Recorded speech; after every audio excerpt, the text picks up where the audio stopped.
السلام علیکم میری پیاری طلبہ و طلبات، امید ہے کہ آپ سلامت سے ہوں گے۔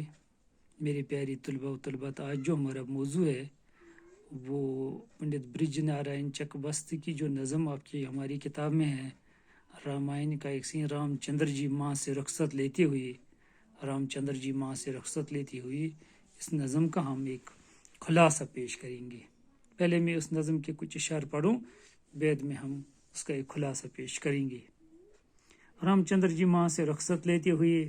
کیا جانے کس خیال میں گم تھی وہ بے گناہ، نور نظر پہ دیدہ حسرت سے کی نگاہ، جنبش ہوئی لبوں کو بری ایک سرد آہ، لی گوشہ ہے چشم سے اشکوں نے رخ کی راہ، چہرے کا رنگ حالت دل کھولنے لگا، ہر موئے تن زباں کی طرح بولنے لگا، آخر اسیر یاس کا قفل دہن کھلا، وہ تھا وہاں زخم کی باب سخن کھلا، ایک دفتر مظالم چرخ کہن کھلا، افسانہ شدہ ید رنج و سخن کھلا، درد دل غریب جو صرف بیاں ہوا، خون جگر کا رنگ سخن سے عیاں ہوا، سن کر زباں سے ماں کی یہ فریاد درد خیز، اس خستہ جاں کے دل پہ چلی غم کی تیگ تیز، عالم یہ تھا قریب کہ آنکھیں ہوں اشک ریز، لیکن ہزار ضبط سے رونے سے کی گریز، سوچا یہی کہ جان سے بے کس گزر نہ جائے، ناشاد ہم کو دیکھ کے ماں اور مر نہ جائے، کہتے تھے لوگ دیکھ کے ماں باپ کا ملال، ان بے کسوں کی جان کا بچنا ہے اب محال، ہے کبریا کی شان گزارتے ہی ماہ و سال، خود دل سے درد ہجر کا کٹتا گیا خیال،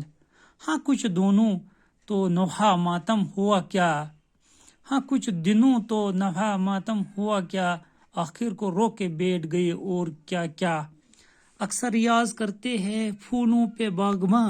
ہے دن کو دھوپ رات کو شبنم انہیں گراں، لیکن جو رنگ باغ بدلتا ہے ناگہاں، تو گل ہزاروں پر دوں میں جاتے ہیں رائگاں، رکھتے تھے جو عزیز انہیں جاں کی طرح، ملتے ہیں دستیاس وہ برگی خزاں کی طرح، اپنی نگاہ ہے کرم کار ساز پر، صحرا چمن بنے گا وہ ہے سہ مہرباں، اگر جنگل ہو یا پہاڑ سفر ہو کہ ہر خسر، رہتے نہیں وہ خالی سے بندوں کے بے خبر، اس کا کرم شریک اگر ہے تو غم نہیں، دامن دشت دامن مادر سے کم نہیں۔ پنڈت برج نارائن چکبست اس شاعر کا نام ہے جس نے نظم لکھی ہے۔ میرے پیارے طلباء، آپ کو پتہ ہے رام چندر جی کون تھے؟ تو اپنے سے پہلے 8th میں پڑھا ہے، جب اس کو بن پاس جانا پڑا تو ہندی لفظ ہے یہ رزمیہ، ہندی میں رزمیہ نظم ہے جو پہلے سنسکرت میں والمیکی اور پھر ہندی میں تلسی داس نے لکھی ہے۔ اس میں رام چندر جی کی زندگی کی حالات اور راون کے ساتھ جنگ و جدل کے سارے واقعات درج ہیں۔ بہرحال اس نظم میں رام چندر جی کے بنپا جاتے وقت اپنے والدین سے رخصت ہونے کے واقعات کو نظم کیا گیا ہے۔ ماں بیٹے سے کہنے لگی کہ میں جاتی ہوں کہ تم میرے پاس اس وقت کیوں نہ آئے ہو، سب اسی میں خوش ہے کہ تو جنگل کا راستہ لے۔ رام چندر جی اپنی ماں کو صبر کرنے کی اس نظم میں رام چندر جی اپنی ماں کو صبر کرنے کی تلقین کرتے ہوئے کہتے ہیں کہ انسان دکھوں سے گھبرا ہو یا اسے خوشیاں حاصل ہوں، اسے چاہیے کہ ہر حال میں خدا کا شکر کرتا رہے۔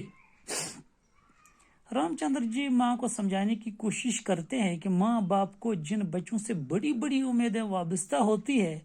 انہیں کو جب موت ماں باپ سے چھین لیتی ہے تو انہیں خود اپنے ہاتھوں سے ان کی نعشوں کو جلانا پڑتا ہے، تو اس وقت وہ صبر کے سوا کر بھی نہیں کیا سکتے ہیں۔